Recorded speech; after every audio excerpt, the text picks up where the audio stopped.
మనందరి జీవితం నిజానికి అదొక యుద్ధం. బయట ఎవరో శత్రువులతో కాదు, మన లోపలే మనతో మనమే రోజూ చేసే ఒక పెద్ద పోరాటం. మరి ఇక్కడే ఓ పెద్ద ప్రశ్నొస్తుంది. ఏది మంచో మనకి తెలుసు, కానీ ఎందుకని దాన్ని ఆచరించలేకపోతున్నాం? పదండి, ఈ రోజు దీని గురించే మాట్లాడుకుందాం. నిజానికి మనలో చాలామందికి ఇదే కదా పెద్ద సమస్య. ఏది కరెక్టో, ఏం చెయ్యాలో అన్నీ క్లియర్గా తెలుసు, కానీ పని దగ్గరకొచ్చేసరికి ఎందుకో మనసు ముందుకు రాదు. ఎందుకిలా జరుగుతుంది? ఈ లోపల జరిగే సంఘర్షణకు కారణమేంటి? ఇది కొత్త సమస్యేమీ కాదు. వేల ఏళ్లుగా మనిషిని వెంటాడుతున్న ప్రశ్నే ఇది. ఈ మాటలు ఎవరన్నారో తెలుసా? సాక్షాత్తు మహాభారతంలో సుయోధనుడు, అవును దుర్యోధనుడు, తనే స్వయంగా ఒప్పుకున్నాడు. ధర్మమేంటో నాకు బాగా తెలుసు, కానీ ఈ అధర్మం, ఈ తప్పుడు దారి నన్ను వదలట్లేదు అని. చూడండి, ఇది కేవలం ఆ ఒక్క పాత్ర బాధ కాదు, మనందరిలోనూ ఎక్కడో ఒక చోట వినిపించే మాటే ఇది. సరిగ్గా ఈ ఆంతరంగిక సంఘర్షణ గురించే ఇప్పుడు మనం మాట్లాడుకోబోతున్నాం. అసలు ఏంటది?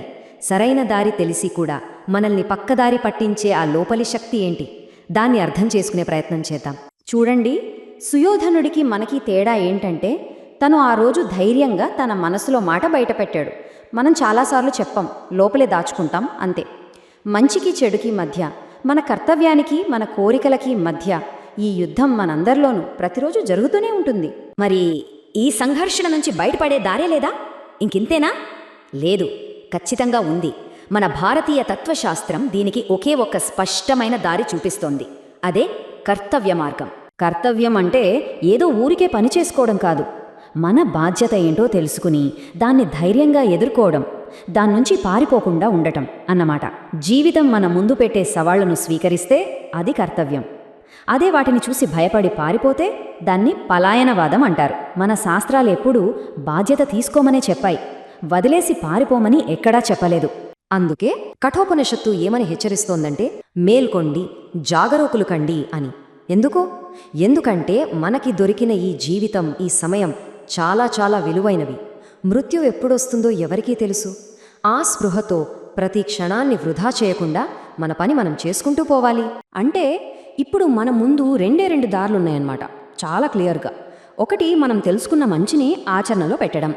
రెండోది, అన్నీ తెలిసి కూడా అబ్బే నాకెందుకులే అని దాన్ని పక్కన పెట్టేయడం. ఈ రెండిట్లో ఏదెంచుకోవాలనేది పూర్తిగా మన చేతుల్లోనే ఉంది. ఒక్కసారి కురుక్షేత్రం గుర్తు తెచ్చుకోండి. యుద్ధం మొదలవ్వక ముందు అర్జునుడి పరిస్థితి ఏంటి? ఎన్నో సందేహాలు, ఎన్నో ప్రశ్నలు. యుద్ధం చెయ్యాలా వద్దా అని ఒక పెద్ద డైలమాలో పడిపోయాడు. నిజానికి మన జీవితంలో కూడా కష్టమైన నిర్ణయాలు తీసుకోవాల్సొచ్చినప్పుడు మన పరిస్థితి అర్జునుడిలాగే ఉంటుంది. మనమందరం అర్జునులమే. సరిగ్గా ఆ రెండు దారులకి ఇద్దరు పర్ఫెక్ట్ ఉదాహరణలు, అర్జునుడు, సుయోధనుడు. ఒకవైపు కృష్ణుడి మాటలు విని తన సందేహాలన్నింటినీ పక్కన పెట్టి తన కర్తవ్యమేంటో దాన్ని పాటించిన అర్జునుడున్నాడు. ఇంకోవైపు పెద్దలు, మంచివాళ్లు ఎంత చెప్పినా వినకుండా తెలిసి తప్పుదారిలో నడిచిన సుయోధనుడున్నాడు. సో పాయింట్ చాలా సింపుల్ అండ్ క్లియర్. మనం విన్న మంచిని పాటిస్తే మనం అర్జునులం, లేదు అంతా తెలిసి కూడా వదిలేస్తే సుయోధనులం. చాయిస్ ఎప్పుడూ మనదే. ఇంతకీ ఈ సిద్ధాంతాలన్నీ మాటలకే పరిమితమా, లేక నిజ జీవితంలో అది చాలా కష్టమైన పరిస్థితుల్లో పనిచేస్తాయా? దీనికి ఒక అద్భుతమైన ఉదాహరణ ఉంది. ఏకంగా మృత్యువుకే ఎదురు నిలిచిన ఒక మహారాజు కథ ఇది. ఆ మహారాజు పేరు పరీక్షిత్.